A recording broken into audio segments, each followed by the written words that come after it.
रणमैदानी इतिहास झाला घडविला रक्ताने, घडविला रक्ताने, दारी तोरण स्वराज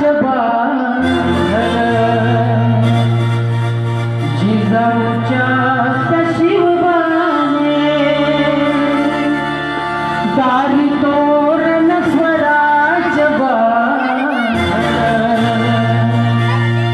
जिजाऊच्या त्या शिवबाने.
रणमैदानी इतिहास झाला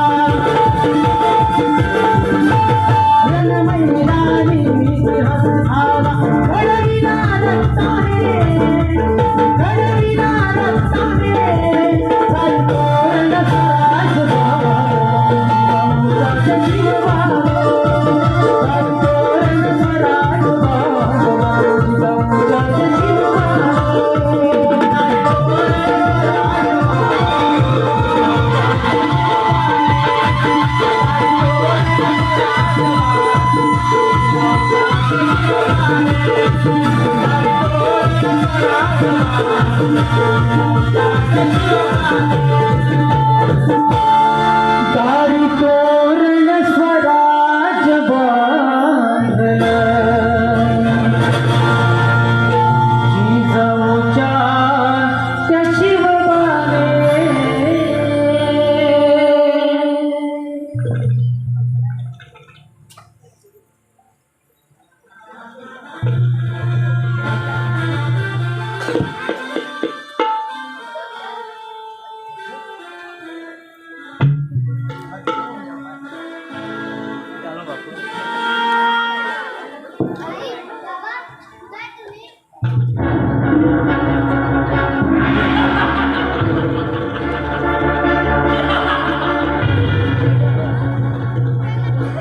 सिद्धार्थ आपल्या पायने चालत आले.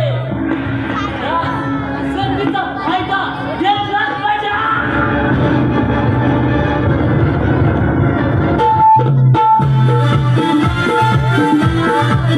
सुस्वागतम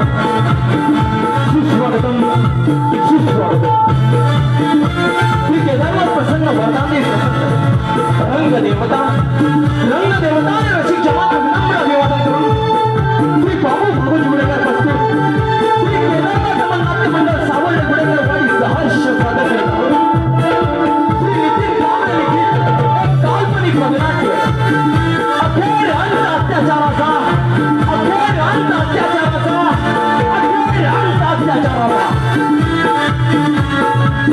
माता श्री बाबू भागवत गुडेकर दिग्दर्शन श्री एकनाथ बाबू गुडेकर लेखन नितीन कांबळे संगीत साथ और वाद Vikas Gudekar of the band Shailesh Bor ढोलकी बट्टू सुनील भुयर प्रकाश योजना मनीष कांबळे ध्वनी प्रक्षेपण ऋतिक गुडेकर या वदनाचं काम करणारे कलावंत राजा अमोल गणे प्रधानजी बाळा गुडेकर सेनापती नितीन कांबळे प्रताप सिरो गुडेकर प्रिया आयुष शिगवण शेतकरी प्रसाद भागे समरसिंग वैभव लांबे शिपाई एकनाथ गुडेकर आणि बलवान गुडेकर श्री केदारनाथ नाट्य मंडळ सावंत गुडेकर आणि सहर्ष सादर करत आहोत श्री नितीन कांबळे लिखित एक काल्पनिक वदनाट्य अखेर अंत अत्याचाराचा अखेर अंत अत्याचाराचा अखेर अंत अत्याचाराचा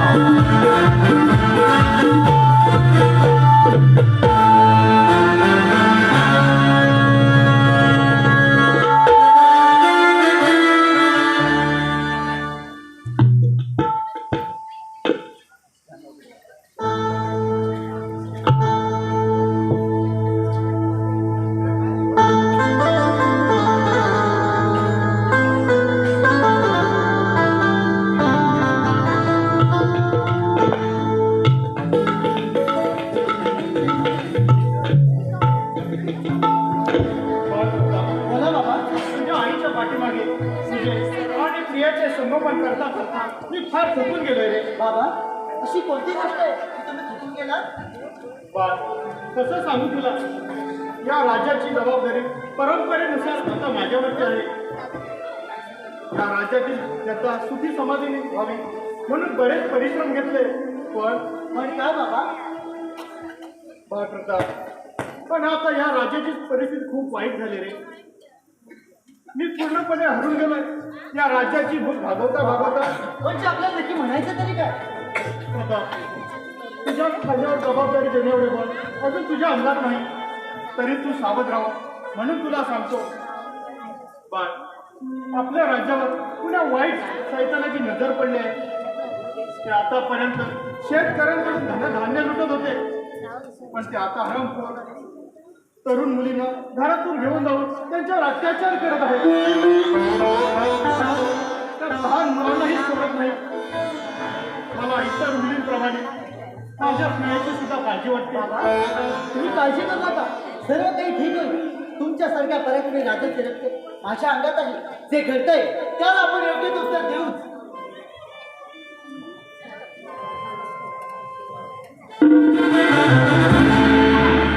महाराजांचा जय जयकार. आशीर्वाद आहे. प्रणाम महाराज. आशीर्वाद आहे. महाराज, आज त्या काही गडबडने बोलवण्याच्या कारण सेनापती, राज्यातील परिस्थिती पाहता आमच्या कल्पनेपलीकडे पलीकडे गेलाय. एक राजा म्हणून प्रजेसमोर मी स्वतः हरलोय असं आम्हाला वाटायला लागलं. महाराज काय बोलत आहात आपण? होय सेनापती, राज्यात आया बहिणीवर होणारे अत्याचार आम्ही नाही थांबू शकत. ही केवळ आमच्या वयानुसार झालेल्या नाकर्तेपणाची जाणीव आहे. तसं नाही महाराज, आम्ही त्या नराधमाचा शोध घेतोय. संपूर्ण राज्यात त्याने लोकांना धमकावलं आहे. कोणी त्याच्या विरुद्ध सांगण्यास तयार होत नाही. महाराज, या राज्यातील जनतेचा आपल्या विरोध चालू आहे. प्रधानजी, आम्ही आपण इतक्या घाई गडबडीत बोलवून घेतोय. आज आम्ही या राज्याचा कारभार युवराज प्रताप यांच्या हाती देण्याचा निर्णय. महाराज, आपला निर्णय योग्यच आहे. आम्ही याला सहमत आहोत. मग युवराजाला लागेल ती मदत करायला आम्ही तयार आहोत. महाराज, आपला तर निर्णय योग्यच आहे. लवकरच आपण युवराजाला राजधानीवरती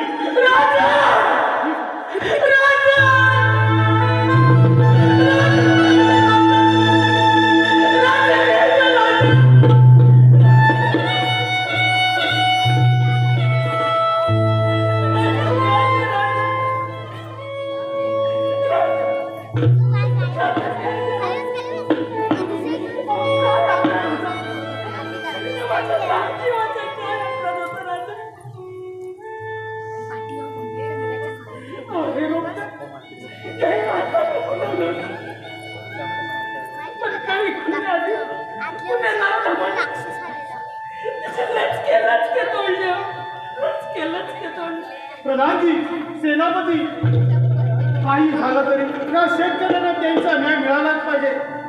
आता शांत बसून चालणार नाही.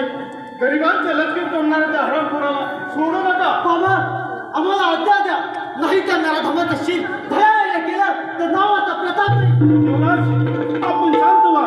प्रथम या शेतकरी बाबून त्यांचा न्याय मिळवून देऊया. त्यांचा न्याय मिळवून देऊया. माझी मुलगी तर गेलीच, पण राजा या बापाची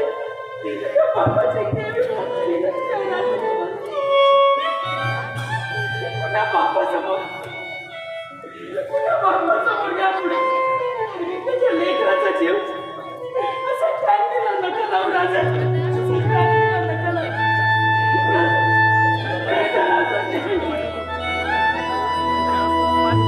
प्रधानजी, सेनापती, सर्वशक्ती पणाला आणि त्या हरामखोराला आमच्यासमोर हजर करा. तसे आपल्या आज्ञा महाराज. महाराज, पण या अशा परिस्थितीत युवराजांच्या हाती सत्ता देणं म्हणजे आम्हाला थोडं अवघड वाटत आहे. महाराज, युवराज अजून लहान आहेत. त्यांनी जर का रागाच्या भरात एखादा निर्णय चुकीचा घेतला तर आपल्या जनतेचा जो विश्वास आहे तो सुद्धा उडून जाईल. खरं आहे प्रधानजी. या राजकारणाचा निर्णय आपण थोडा स्थगित ठेवूया. जोपर्यंत त्या शेतकरी बाबाला न्याय मिळत नाही तोपर्यंत महाराष्ट्र गादीवर बसतील. ठीक आहे सेनापती, लागा कमाला, पण एक गोष्ट मात्र लक्षात ठेवा. काही झालं तरी त्या शेतकऱ्याचं नाव बाहेर समजता कामा नये, नाहीतर त्या शेतकऱ्याच्या जीवालाही धोका असेल. पूर्णपणे संरक्षण देणं हे आता आपलं काम आहे. ठीक आहे महाराज. आपण चला तर महाराज.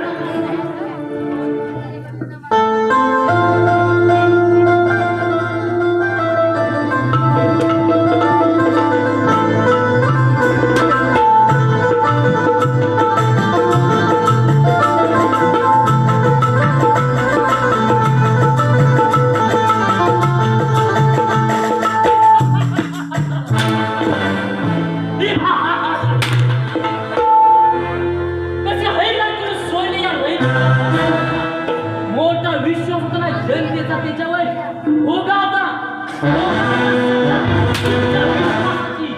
शेतात झालं तर रात केल्या कुणाची दया करणार नाही. मुंबई उद्ध्वस्त भेटेल त्या महिलेला सोडणार नाही. तुझ्या शरीराचे लचके लचके तोडी मला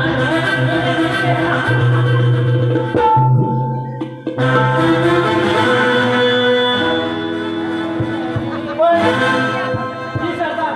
काही झालं काही तो लढदान आपल्या हाती लागला पाहिजे. हा सरदार, मला फक्त तो दिसू दे. मला एवढा राग आला ना त्याचा, असा एवढा मोठा दगड घेतो आणि त्याच्या गळ्यात बांधतो आणि नदीत फेकून देतो. वादन आपल्याला त्या नरदेवाचा शोध घ्यायचा आहे. म्हणजे तो जिवंत आहे आपल्याला.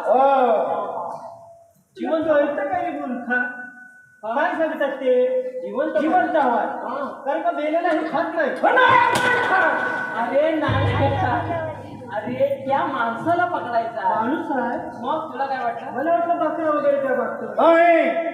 सरदार, मी तुम्हाला सांगतो ना, जिवंत हवाय ना, हो. दगड वगैरे काय त्याच्या गळ्यात बांधायचं.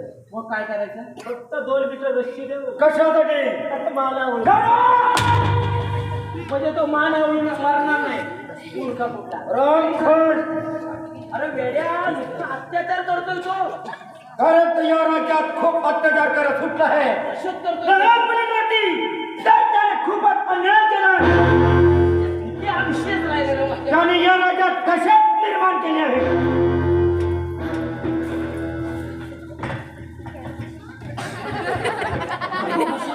काय झालं? इकडे कोणतरी उभा आहे. इकडे कोणतरी उभा आहे. कोण उभं आहे? अरे सोडशील तेव्हा दिसत ना. एवढं आपण सगळं बोललो की त्याने ऐकलं नसेल. नाही ऐकणार तो. आता एवढ्या मोठ्या मुलावर ऐकणार नाही. हळू बोला, हळू. त्याला आवाज जाता कामा नये. आवाज आवाज एवढ्या मोठ्यात बोलू नका. त्याला आवाज जाईल. ठीक आहे. आता मी एकदम सावकाश बोलतो. हो ये लई सावकाश बोला. एकदम सावकाश म्हणजे कसं, बकरीच्या तोंडाचा एकदा पाला पाडला कशी ओठ हलवते तसंच फक्त ओठ हलवा. असं तुझं बोलणं आहे. आता कसं करायचं?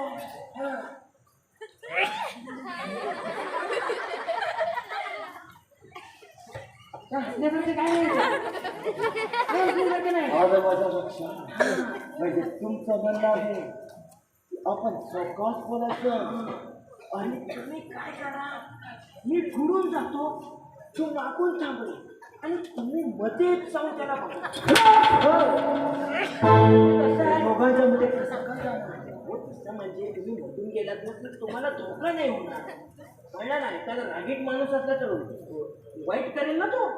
सरदार, बाकी सगळं जाऊ दे, येताना माझ्या घराकडनं या. काय डोक्यावर तेलाच्या चपात्या 2 भाजून घेतो असं बोलायचं. असं तेल भाग झाले फुकट का घालवायचं. मी पाहतो कोण आहे तो. हा हा, तुम्ही बघून घ्या. कोण आहेस तू? दादा समर्थ अरे तू इथे काय करत आहे? म्हणजे हे तुमचे भाऊ आहे? होय, हे भाऊ आहे तुमच्या?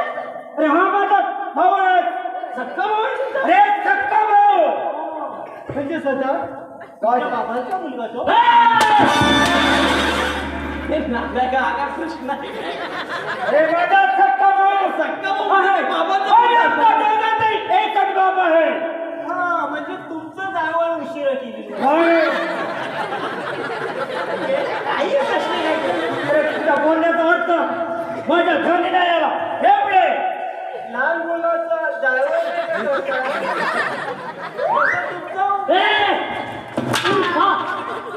तुझं जावळ करतील. काही प्रश्न विचारतो. अरे जायवळ करण्याचं हे त्यांचं वय आहे का? मान हलवू नका. होय. हे वय नाही ना तुमचं. तुम्ही काय म्हणतो? तुम्ही यांचे भाऊ आहे. होय. तुम्ही जंगलात काय करता? अरे जंगलच आमचं घर आहे आणि या जंगलचा राजा आहे मी. म्हणजे तुम्ही या जंगलातच राहता. होय. म्हणजे तुम्हाला घरातून बाहेर काढले. अरे जंगलच आमचं घर आहे. मग तुम्ही जंगलच्या कुठे गेला? नाही, मी घर शोधायला गेलो होतो. तुला जर रिकामा दिसला असता ना, ते ह्याला नेऊन ठेवलेली असते. कशासाठी? इकडे मला पडलेला प्रश्न आहे, जंगलचा राजा हा सिंह असतो ना, माणूस कसा असेल? होय नाही म्हणजे तुम्ही अगदी सिंहासारखे देतात तरबे काय शेपूट नाही मला पण दिसलं ते बोललो. होय जी सरदार. आपण थोडं आजूबाजू पाहूया. जर का कोणी संशय आढळला तर त्याला आमच्या समोर हजर करा. दादा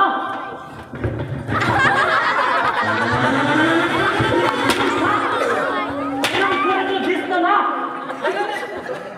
त्याचा गुन्हा नाहीये सरदार, तुम्ही इकडे. होय त्याचा गुन्हा नाहीये, मग कुणाचा गुन्हा आहे? माझी चुकी झाली. काय झालं, मी इथलं दरबारातून निघालो ना, तर धक्क्या पावला जात होतो, कारण का तो संशयित आढळला ना तर बघायला पाहिजे ना. बरोबर आहे. म्हणून मी असा धक्क्या पावला जात होतो, तर झुडपाच्या मागे मला कोणतरी बसलेला दिसला. मी म्हटलं हा कोणीतरी संशयित आहे, म्हणून मी अजून धक्क्या पावलानं गेलो. पण तेवढं झालं काय झालं? धक्क्या पावलानं जाता जाता त्याचा पाण्याचा डबा पण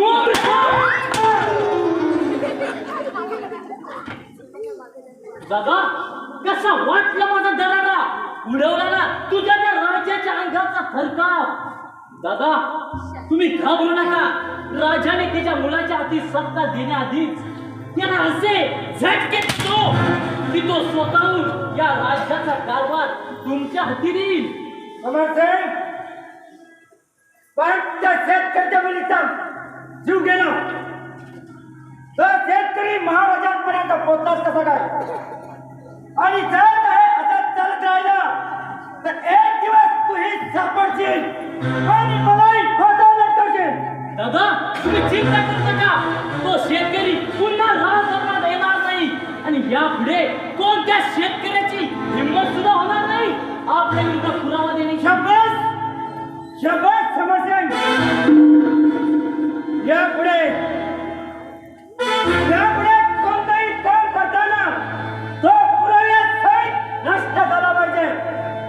मग पाहतात तो राजा माझ्या कशी काय सक्त देत नाही तो. त्याला इतकं धक्के दे की तो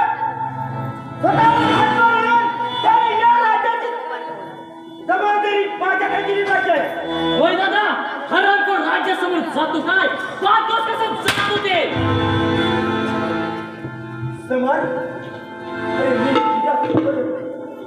आपण दोघे मिळून त्या शेतकऱ्याची अशी अवस्था करा की कुणाच्याही तोंडाचा आवाज निघणार नाही.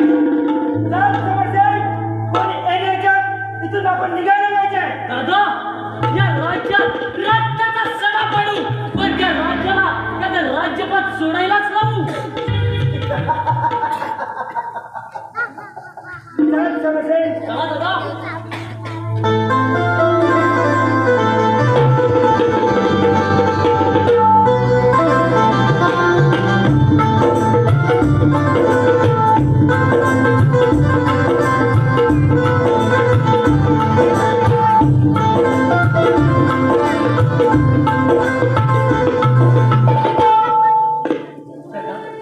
आणि लवकर मोठं होईल म्हणजे बाबाच्या जबाबदारीचा थोडा काम कमी होईल. हा शत्रू किती वेदून व निष्ठूर झाला आहे तिच्यामुळे नको नको त्या विचार करू शकता. ताई, पण हरण खोरांना असं वागून मिळतं तरी काय? आणि बाबांचा काय भय नाही, त्यांनाही राज्य सांभाळणं आता तितकं शक्य नाही. आणि या संधीचा फायदा घे हे लोक राज्यात दहशत मजत आहेत. बाबांविषयी नकारात्मक विचार आहे. परिस्थितीने बाबावर फसून गेले, त्यांना आता त्यांच्याबरोबर लढण्याची ताकद देखील राहिली नाही. आता तुला आणि मला त्यातून काहीतरी मार्ग काढावा लागेल. अरे पण तुझ्या इंग्रज पंखांना हा एवढा मोठा भाग देणं हे मला योग्य वाटत नाही. तुझं पुढील आयुष्य या नराधमांच्या काहीतरी वेळचं कल्पून याचीच मला भीती वाटते. ताई, तू मुळी चिंता करू नको. ताई, जर त्या हरणखोरांचा तपास लावायचा असेल तर शेतकरी बाबांना भेटणं खूप गरजेचं आहे. त्यातून आपल्याला काहीतरी पुरावा मिळेलच. होय प्रताप, चल असं आपल्याला काहीतरी करावं. चल ताई, लवकर चल.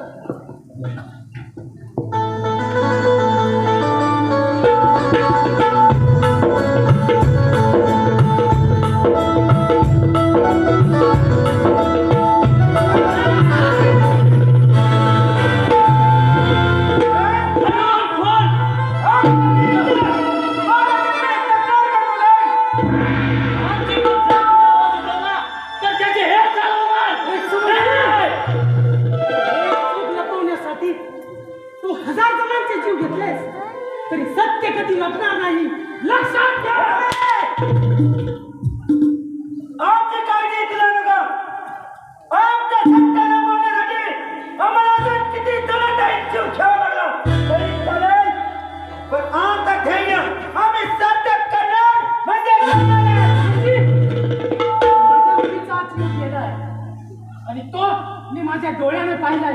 तसाच तुझ्या या भावाचा जीव जाईल आणि तू पण उघड्या डोळ्याने पाहिजे.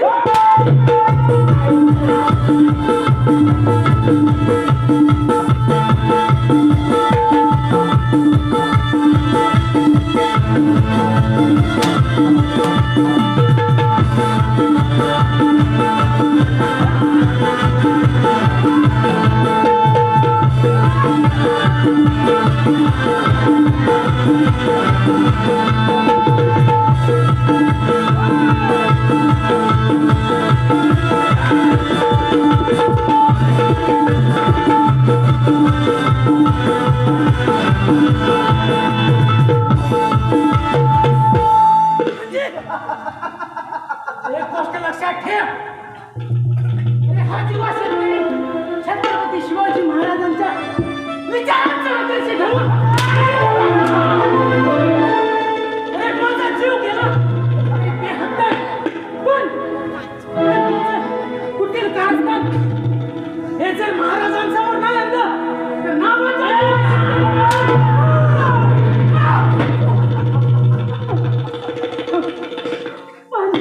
समर, अरे या पेक्षाही अजून आपल्याला देशात करायचं आहे. अरे तो राजा हरकून होईल. त्याने या राज्याची जबाबदारी माझ्यावर घेऊन आला पाहिजे. हा समर, कोणी घेण्याचा आपण बिघाडायचा बा.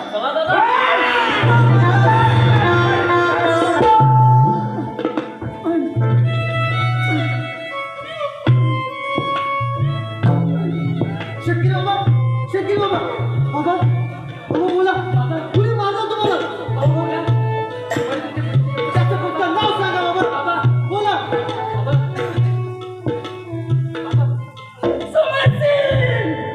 शकील बाबा शब्द देऊन सांगतो तोपर्यंत आता मी शांत बसणार नाही. प्रधानजीचा भाऊ ना होय ताई म्हणजे सगळं माहीत असताना प्रधानजी काहीच म्हणजे असं भासवत होते. हे बाबांच्या कानावर हातात पाहिजे ताई. बाबा बोला बाबा.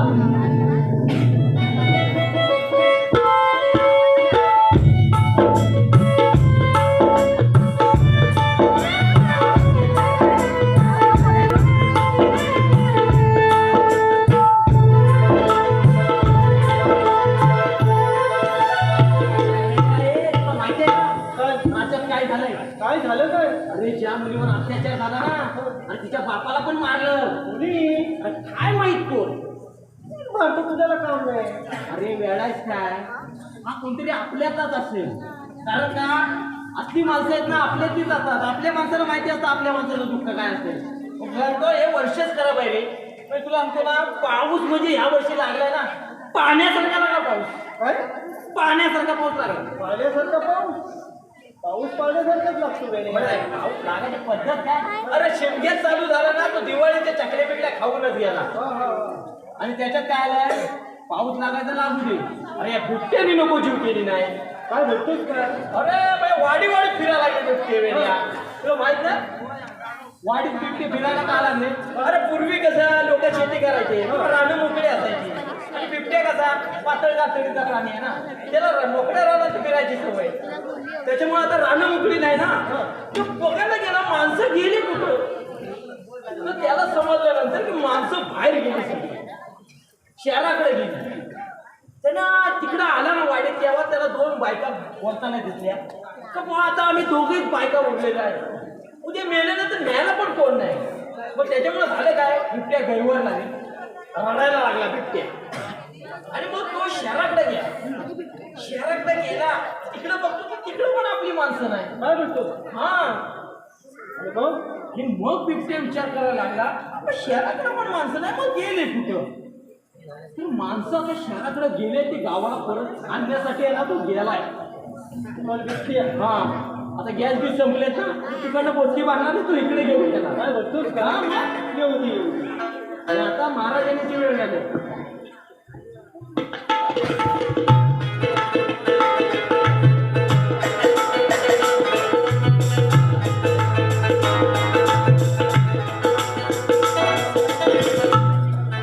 सेनापती नाही पावतो आता प्रजेचे हात किती सहन करू मी त्यांच्या यातना जेव्हा मुलींचे आयुष्य बर्बाद होताना मी काहीच करू शकत नाही नाही महाराज नाही एवढ्यावर हम चालणार नाही ही लढाई आपल्या अस्तित्वाची आहे शूरवीरांनी दिलेल्या प्राणांच्या आहुतीची आहे आणि या हरामखोरांना कोणाचाच भय उरलेला नाही आणि महाराज आपल्याशिवाय या रयतेला कोणी कैवारीच उरल्या नाही म्हणून सांगतो महाराज प्राण असेपर्यंत लढू प्राण असेपर्यंत लढू महाराज खूप प्रयत्न केला पण काहीच पुढं हाती लागला नाही महाराज तो नरदम खूप हुशार आहे त्याने एकही पुढं मागे सोडला नाही पण महाराज लोकांच्या उद्रेक वाढत चालला आहे आणि जात आहे असंच चालत राहिलं तर प्रजा आपल्या दरबार देऊन धिंगाणा घालेल आणि आपलं नाव एक नावाचा राजा म्हणून राहत ना पूर्ण सुखी झाली महाराज माफ करा पण आपण योग्य का निर्णय घ्यावा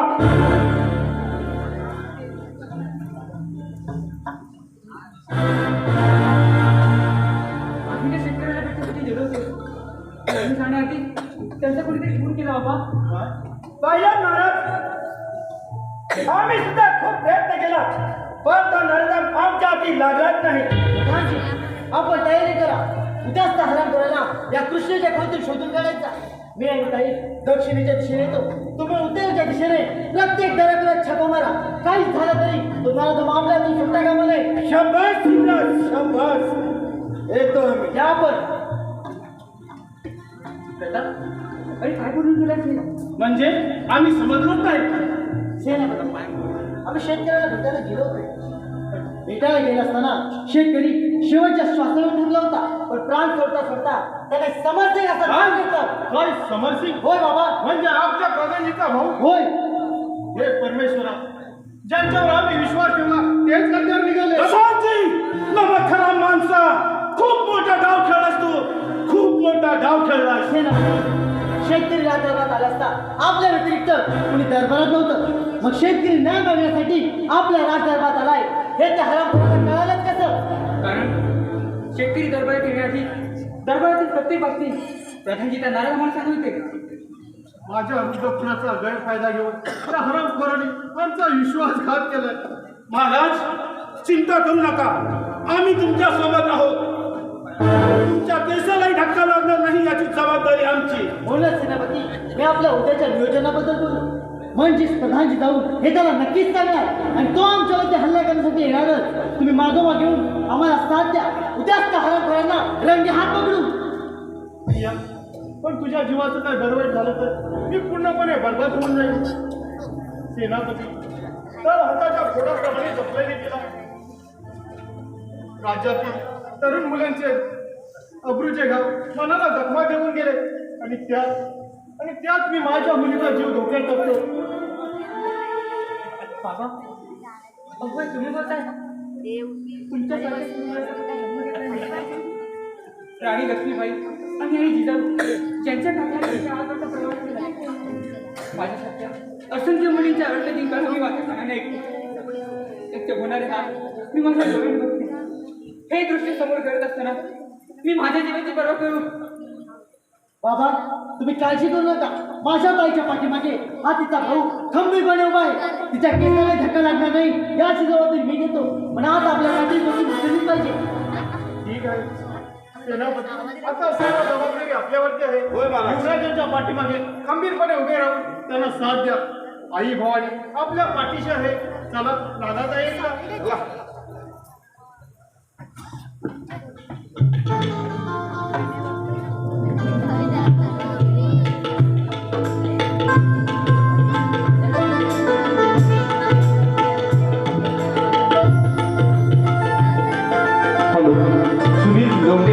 सुनील लोंढे यांच्याकडून मगाशी झालेल्या फारसाठी 100 रुपयाचं पारितोषिक आहे तसेच दीपक बुदरवाडी यांच्याकडून सुद्धा फारसाठी 100 रुपयाचं पारितोषिक मंडळ आहे धन्यवाद धन्यवाद धन्यवाद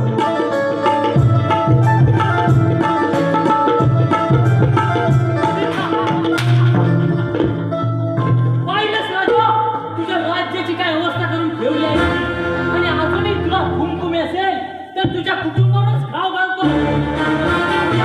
तुला वाचवायला कोण येतं ते? समजतंय? हा? अरे हीच तर खरी संजय. म्हणजे दादा आम्हाला समजलं नाही. समजतंय?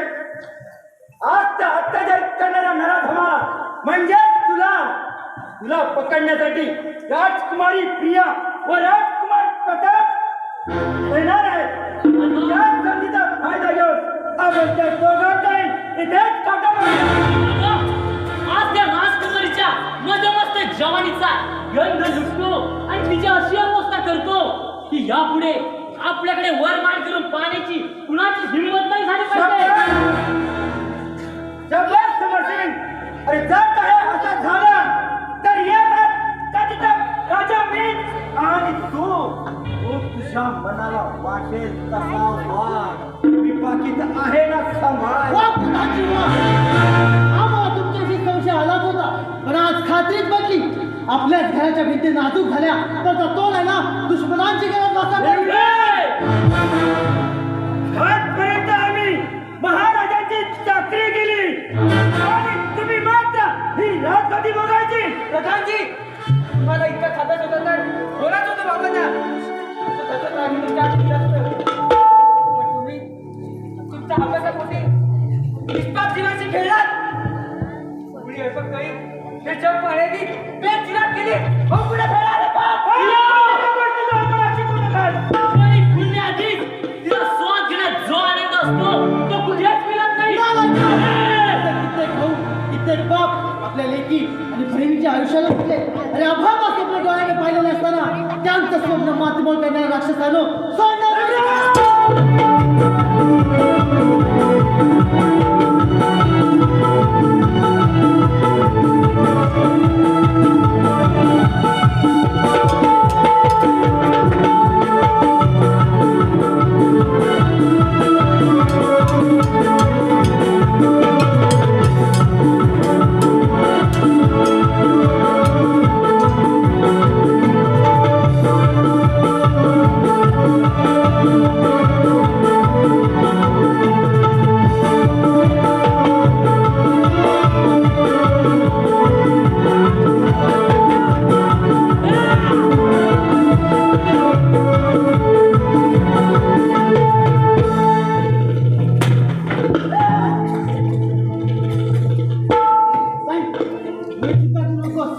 हा तुझा भाऊ जिवंत असतेपर्यंत त्या केसाला धक्का लागू देणार नाही. युवराज पण हे राजगादी तू माझ्या ताब्यात देणार आहे. याचा आवश्यक नाही.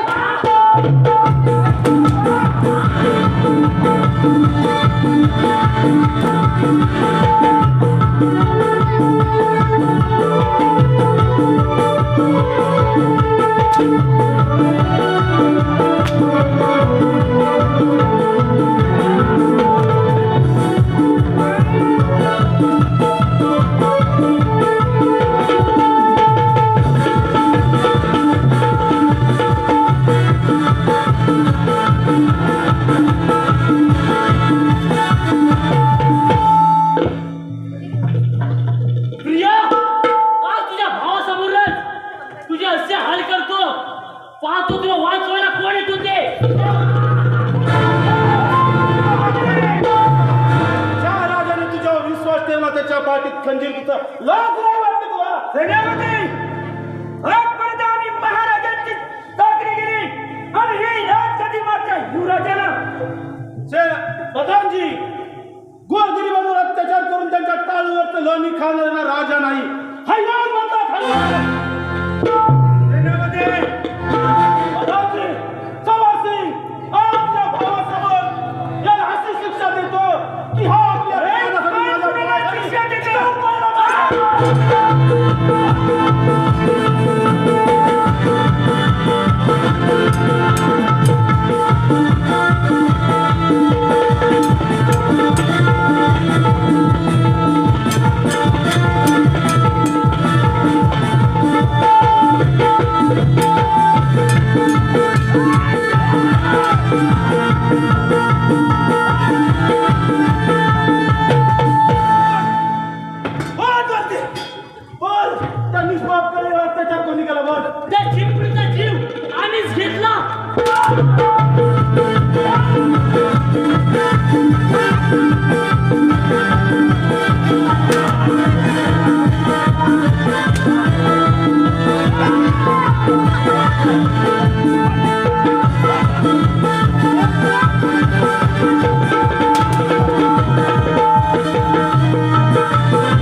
टाकलो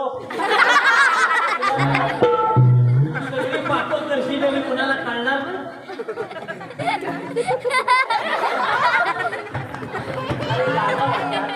अरे स्वतःची पोटं भरण्यासाठी तुम्ही लहान मुलींवर अत्याचार करता. आम्ही सगळे माझे अरे असे किती आले आणि गेले. प्रत्येकाला वाटतं की मी दूध मांजराला कसं वाटतं मी दूध पिताना कोण बघत नाही. पण तो परमेश्वर सगळ्यांना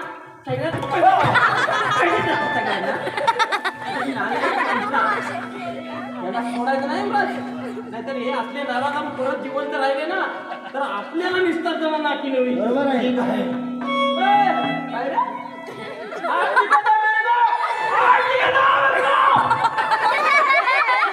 चला घेऊन अर्धा जवळजवळ मारला.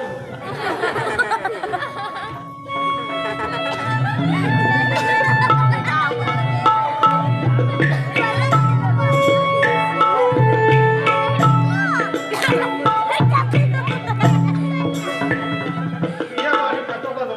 खूप वेळ झाला. काय बरं वाटत असेल ना. हे परमेश्वर. महाराज हे घ्या अपराधी यांनी मानवतेला काळिंबापासून गोरगरिबांवर अत्याचार करणार हेच ते दोन घरात. प्रधानजी काय ऐकावी तुमच्याकडून आम्हाला ही अपेक्षा नव्हती. महाराज आमच्यातून फार मोठा गुन्हा घडलाय. आम्हाला फक्त एक वेळ क्षमा घडव. कदापि शक्य नाही प्रधानजी. युवराज इतका अगर निर्णय घेऊ नका. आमच्यातून जो गुन्हा घडलाय त्याचा आम्हाला एक पश्चाताप होत आहे. सोडू नका येणार मला. राज्यात त्यांना अशी शिक्षा द्या की आपल्या राज्यात माया भूमीवरती कोणी बापीला तर कोणी बाळा नाही. निर्दयी नराधम, तुम्ही एका बापाचा काळजाचा तुकडा हिरावून घेतला आणि तुम्हाला काय करणार एका बापाचं काळी. असंख्य वेदना गेलो ज्या म्हातारी आपल्या उदरात वाढवलेला एक गोळा एक जेव्हा अत्याचारी नराधमाची शिकार होतो त्या यात्रा तुम्हाला नाही करणार हरण करालो. महाराज गोरगरिबांच्या व्यथा पुन्हा मांडतात. हे शारीरिक जास्तीने झालेले सैतान चुनापोटी नीच कृत्य करण्यास कधीही मागे पुढे पाहत नाही. अपराध करणाऱ्यापेक्षा अपराधाला साथ देणारा हा मोठा गुन्हेगार असतो. यांना कठोर शिक्षा झालीच पाहिजे. बरेच शासन बनलेला असतो. पुन्हा एकदा दिनेश जाऊन चौधरी माझा राजा जन्माला यावा आणि आरामखोरांना टकमोल टोकावरून कडेलोट करावा. आया बहिणीच्या आधाराने उठी भरून तिच्या केसाने धक्का न लागण्याची शपथ घेणारा राजा माझा असता तर भाग्यशाली स्वराज्याचं माझ्या माता बहिणीच्या आयुष्यात साकारले गेलं असतं. जी काय शिक्षा द्यायची असेल तर तुम्ही म्हणा द्या. फक्त माझ्या भावात चिंता नाही युवराज. ते कदापि शक्य नाही प्रधानजी. कळू दे यांना आपल्या माणसाचा आधार आपल्या डोळ्यात एकदा फिरावून घेतला जातो तेव्हा त्याच्या यातना काय होतात आता काय शिरशेत